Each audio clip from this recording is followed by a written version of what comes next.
Você acha que o Espiritismo, que a doutrina espírita, que Allan Kardec nos trouxe lá em 1857, com o Livro dos Espíritos, tem a ver com o mundo que a gente vive hoje? Responde às nossas questões de hoje? O que os espíritos disseram no século XIX tem alguma ligação com o que a gente vive no século XXI? Olha, tem sim. Sabe por quê? Porque o Espiritismo não é apenas um conhecimento teórico. Ele só faz sentido se ele estiver conectado com o que a gente vive. E é isso que a gente vai ver agora no programa Espiritismo Hoje, que está começando.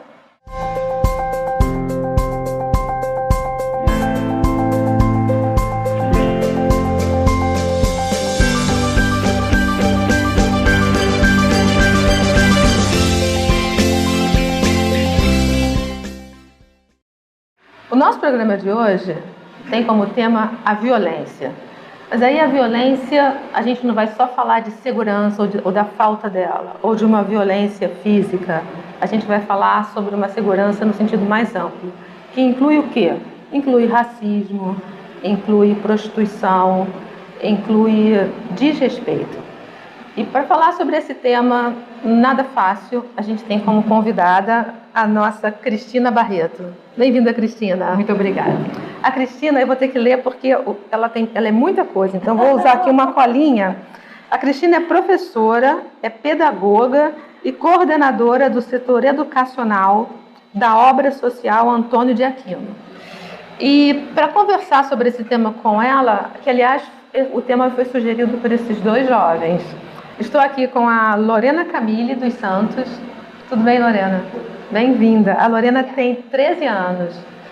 E também com o Lucas Muniz, que tem 12 anos. Bem-vindo, Lucas.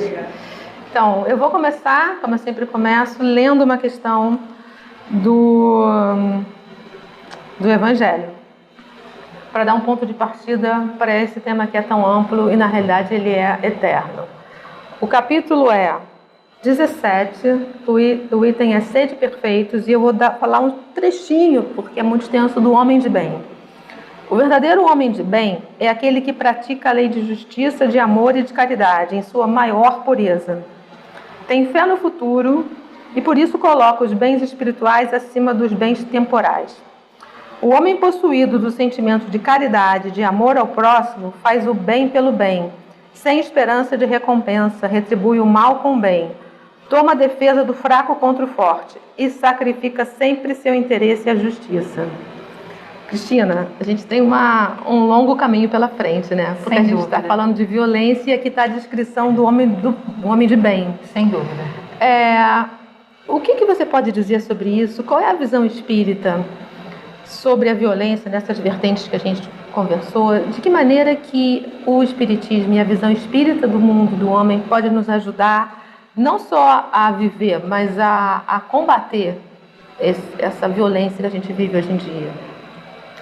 Bem, o Espiritismo é uma bênção na vida da gente, né?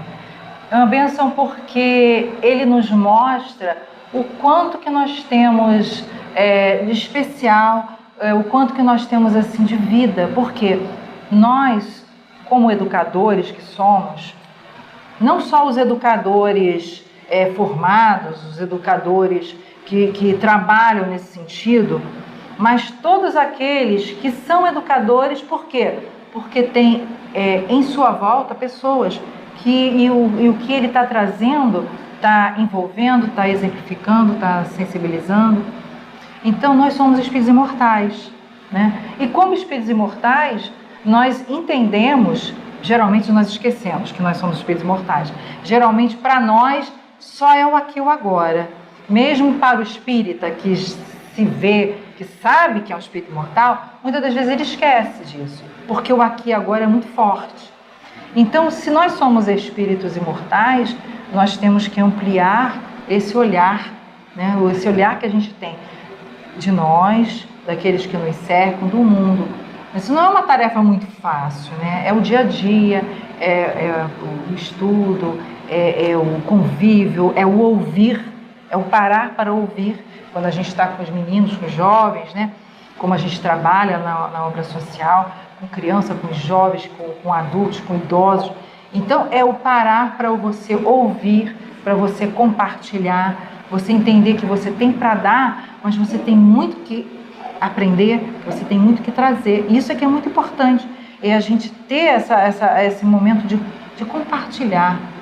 Eu acho que esse é a grande mágica da educação, é você parar e trocar, né, para crescer. E com isso a gente transforma. Transforma muito. Porque o que eu dou para você, você dá para ela, ele dá para... Quando voltar para mim, vai voltar totalmente enriquecido. Então a gente não pode se achar assim, eu sou sabedor, eu sou conhecedor de tudo, você tem 12 anos, você tem que me ouvir, me obedecer, sem questionar, sem conversar, sem dialogar, né? Geralmente as pessoas quando falam assim que vão exigir os seus direitos, né? Ela lembra logo do quê? De brigar, de exigir no grito, né? Dos duelos de hoje, né? Que são diferentes dos duelos de antigamente, mas que continuam existindo. Mas entender que quando a gente compartilha, quando a gente deixa o outro falar, né?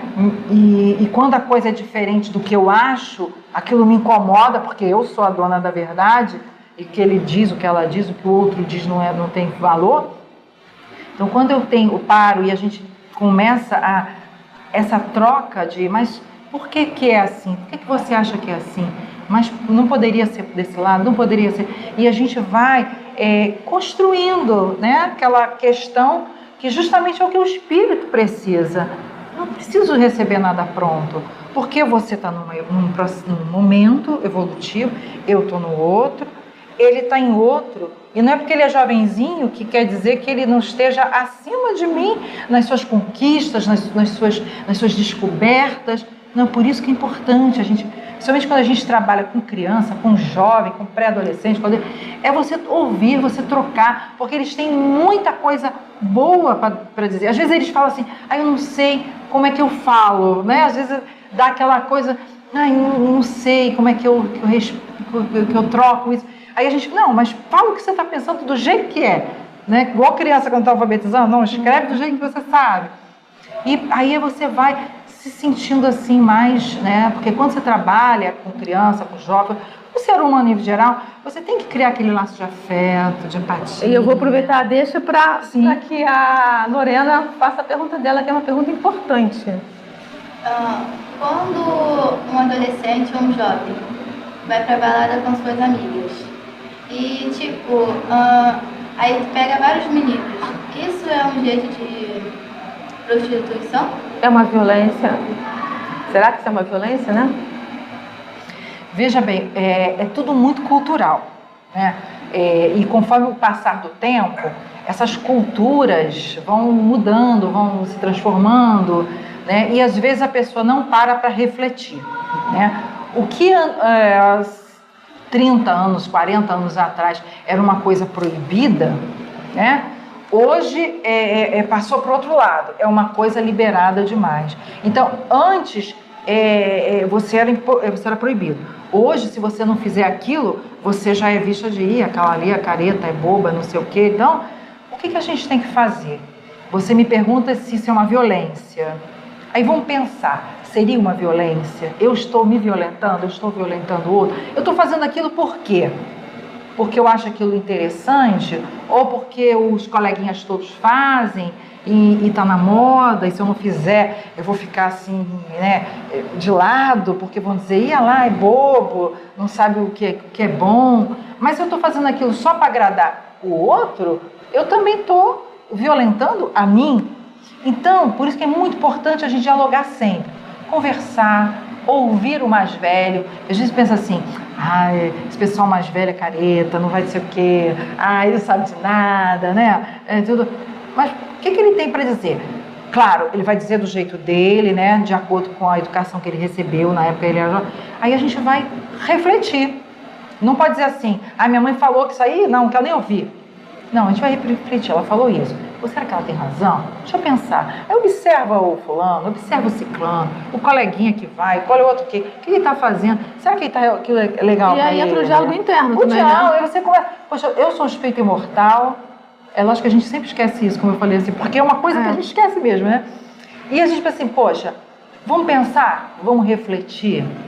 O que é refletir? A gente fala refletir, pensa que você vai fazer yoga, né? Fazer meditação. Não.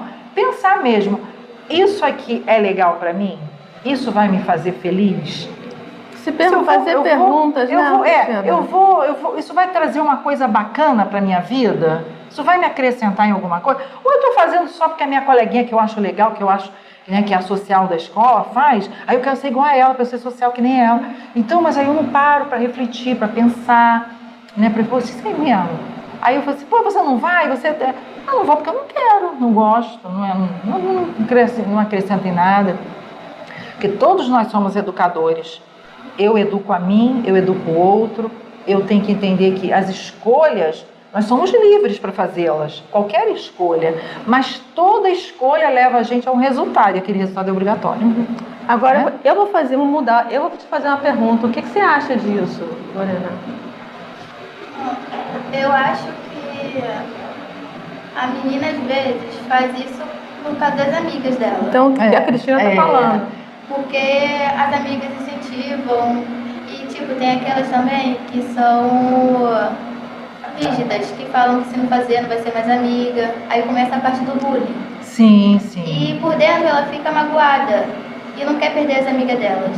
E tem outras também que já são, tipo, mais extrovertidas, que quer falar que pegou mesmo. E que às vezes não é verdade. Exatamente. Então é uma autoviolência, né, nesse caso? Porque veja bem, Lorena, quando você vai fazer uma coisa porque para você não perder uma amizade, é porque aquela amizade não existe. Ela não é sua amiga. Ela não é sua amiga, né? O amigo, ele sabe ouvir, ele sabe entender. Ele respeita. Ele respeita. Então, eu preciso respeitar a mim, preciso respeitar o outro. Ah, se você não fizer isso, você não é mais meu amigo. Será que eu já fui amigo dessa pessoa algum dia? Eu acho que não. Porque se ele fosse meu amigo, ele não estaria me colocando nessa situação, né? Então é muito importante isso, a gente parar. Ah, eu vou perder o amigo? Não, não vou perder, eu nunca tive. Então, o que importa não é a quantidade, o que importa é a qualidade. Às vezes você tem um amigo que você se dá bem, que é legal, que te entende, que te compreende, que respeita as suas dificuldades, porque todos nós temos. Até aquela pessoa que é dita assim como a grande poderosa, né? 1000 seguidores, 1 milhão de seguidores. Às vezes, se a gente parar para olhar lá dentro do coração dela, a gente vai dizer, ficar até com pena, porque eu sofro, porque ela faz aquele espetáculo todo para criar assim para disfarçar um pouco, né? Tirar atenção. Como se, às vezes a pessoa faz bullying. É uma máscara, para tirar né? uma persona. É uma persona. Então, a gente fica, puxa, aquela inveja, né? Puxa. E é que assim, a pessoa que nos causa inveja, se a gente pudesse olhar o coração dela, não digo que são todas, né? Mas às vezes até a gente ficaria com pena. Porque, e aquela coisa mesmo, de você se respeitar e conversar consigo, conversar com Deus. O Espiritismo traz para a gente a oração, que é um grande remédio. E a gente fala assim, a oração, eu não sei rezar, eu não sei. Eu costumo falar para as crianças da obra social, as coisas que eu sempre trabalho, o seguinte: como é que você fala quando você está com um amigo muito querido? Aquela pessoa que te entende, que é parceirona. Você procura a palavra difícil para falar com ela? Não. Você faz um texto gigantesco, né? Aqueles caminhos longos. Não. Você fala de coração. Aí você parar e dizer assim, Jesus, né? Se a gente tiver, meu Deus, meu guia espiritual, e abre o coração. Às vezes, se eu vi numa palestra, eu faço muito isso. Eu imagino Jesus sentado do meu lado. Aí eu converso com ele, falo, de coração mesmo. Porque o que eu falar sem ter sentimento, vai ficar, vai bater no teto da casa e vai voltar, né? Você está falando sobre isso, aí me lembrei aqui, aliás, eu vou ler um trecho do André Luiz, que é muito importante. Ele diz o seguinte: cada criatura vive no céu ou no inferno que edificou, que construiu para si mesmo, no coração e na consciência. Exatamente. Então é a gente parar e falar, perguntar para o outro assim, mas você está feliz assim também? Você também está feliz fazendo essas coisas? Você acha que se fazem essas perguntas? Não. Hoje em dia, mais tipo, os jovens e adolescentes não querem saber do sentimento dos outros. Isso acontece muito. E o que é importante, Lô, é você não sofrer com isso. É difícil a gente ficar assim. É difícil. Ainda mais o adolescente, se sente o isolado, jovem, se sente diferente, que precisa dessa coisa do grupo. Mas, assim, você entender que aquilo ali é um processo. Que você não tem que se violentar para ficar bem na fita. Não, porque aí é o sofrimento. Depois que você cair em cima, o sofrimento vai ser maior. Então, a gente precisa abrir o coração. É difícil abrir o coração? É muito difícil. Conversa consigo mesmo. Às vezes a gente até olhar no espelho é difícil. Não olhar no espelho para ver se eu estou de cabelo branco, não. Olhar para ver você mesmo. O que está dentro de você? Né? Isso é difícil, às vezes. A gente precisa, às vezes, de uma ajuda, conversar com um adulto, conversar com um psicólogo, conversar com um educador, uma pessoa que você tem uma referência. É abrir o coração. E também, às vezes, porque a gente quase não tem momento para pensar. Não, ou a gente está vendo TV, ou a gente está no aquela WhatsApp, questão também. Mas a gente não tem momento para ficar Nós também temos que e refletir. A sensibilidade de olhar e falar assim, hoje você está meio tristinha, o que é que houve? Vem cá, vamos dar uma conversada? Aconteceu alguma coisa? A gente sabe que de repente ela não vai falar nada, mas aí você vai envolvendo, vai dando uma atividade, né? Isso aí A acho gente que é falou, bacana. você quer fazer mais alguma pergunta? Porque eu vou passar agora para o Lucas, depois eu volto para você, tá? Dá licença. A gente falou aqui sobre respeito e o Lucas tem uma questão importante sobre racismo, né, Lucas? O que você gostaria de perguntar? Por que as pessoas praticam esse tal racismo? Bom, você, Cristina. A questão do racismo, nós somos da mesma raça, né? Nós somos da raça humana. Raça humana, todos nós somos da raça humana, né? O que varia são as etnias. De onde eu nasci, a herança genética. Porque às vezes o fato de eu ter a pele branca não quer dizer que eu não seja geneticamente negra.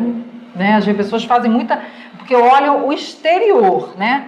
Seu cabelo é liso, seu olho, né? A sua pele é clara, você é branco. E a gente debate muito isso. Você conversa com as crianças na escola, porque eles trazem muito essa questão do não só do racismo, mas das diferenças em geral.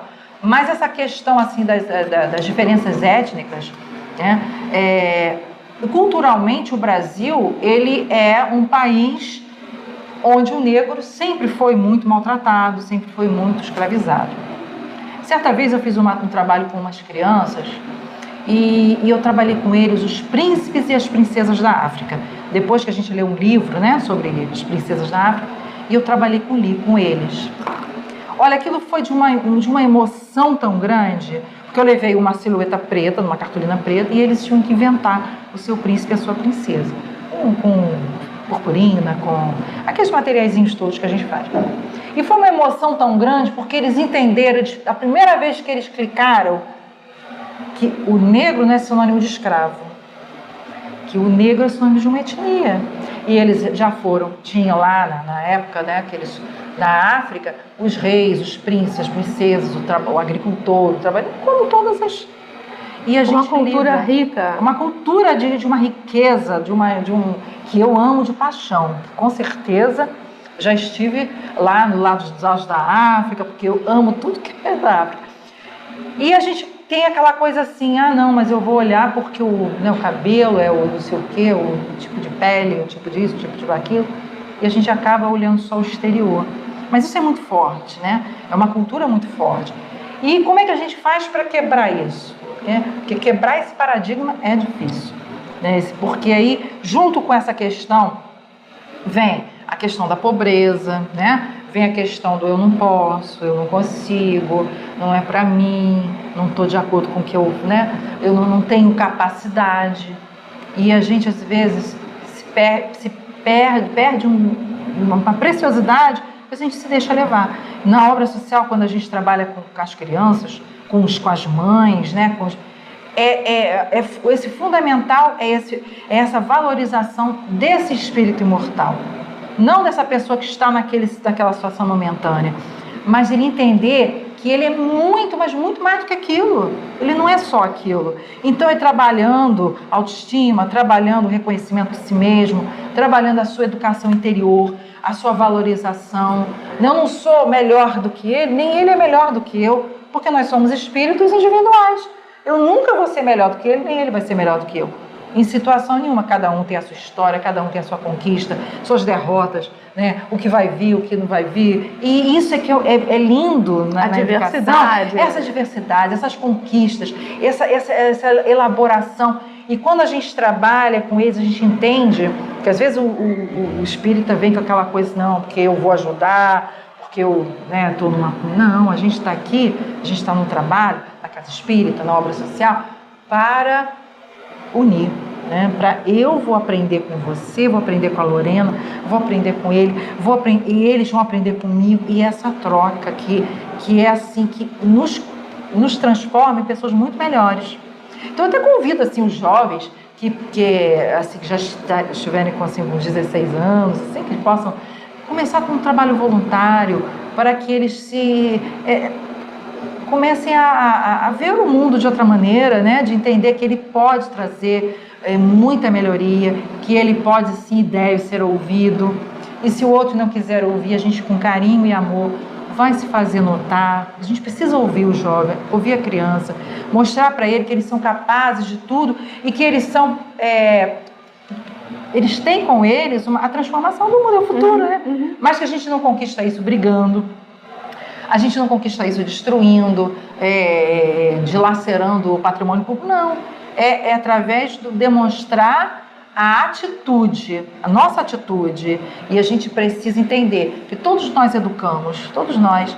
Com o nosso exemplo. Com o nosso exemplo. E Jesus fazia isso dignamente, maravilhosamente. Com o exemplo, que ele não escreveu nada. Exato, ele só deu o exemplo. Era o magnetismo dele, era a palavra dele. E nunca esquecer que o Evangelho não é uma caixinha onde se guardam palavras bonitas. O Evangelho é a vida. Então a gente tem que contextualizar esse Evangelho. Porque as coisas que estão acontecendo no mundo, por que eu estou sofrendo uma desilusão? Por que eu estou sofrendo uma violência? Por que isso acontece? Como é que eu vou responder isso? Não estou conseguindo, vou procurar uma ajuda. E o Evangelho é uma bênção que a gente abre, a gente lê.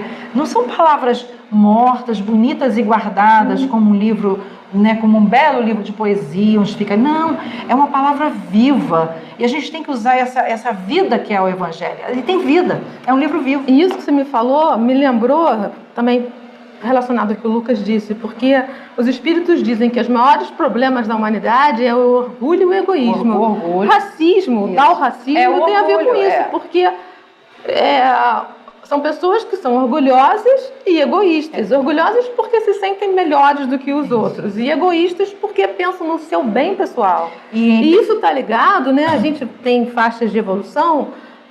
Quanto menos evoluídas forem as pessoas, mais egoístas e mais orgulhosas. Então, na realidade, é o inverso. Essas pessoas estão...